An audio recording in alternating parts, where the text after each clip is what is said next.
Moments ago, the arraignment for that so-called intruder with that knife wrapped up. Authorities say Omar Gonzalez had 800 rounds of ammunition and 11 guns in his car when he hopped that fence and ran into the White House. So let's go straight to D.C. outside the federal courthouse there. Our justice correspondent, Pamela Brown. Tell me what happened in court today, Pamela.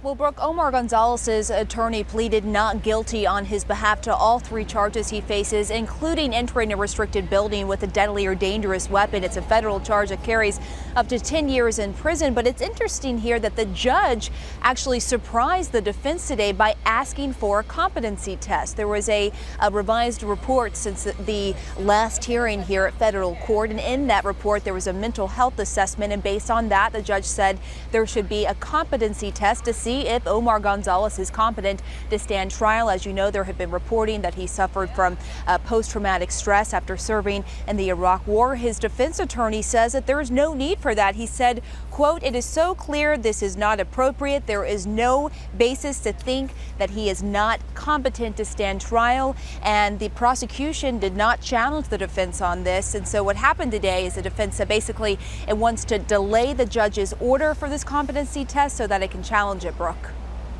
Okay, so a competency issue, but then also, just going back to a couple of weeks ago when this all happened, Pamela, do we have a number as far as how many members of the Secret Service Gonzalez actually got past?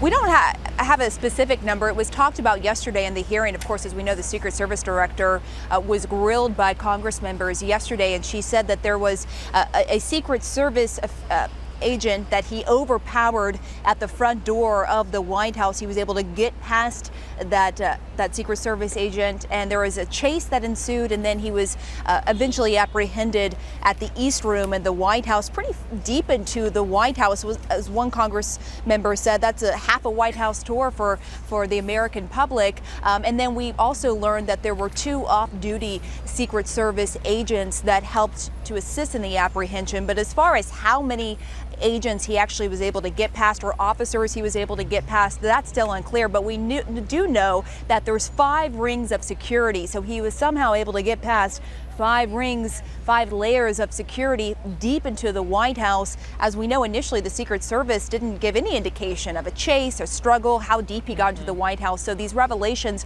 from the director herself are pretty astounding. And she did apologize and said that she too is outraged about what happened, Brooke.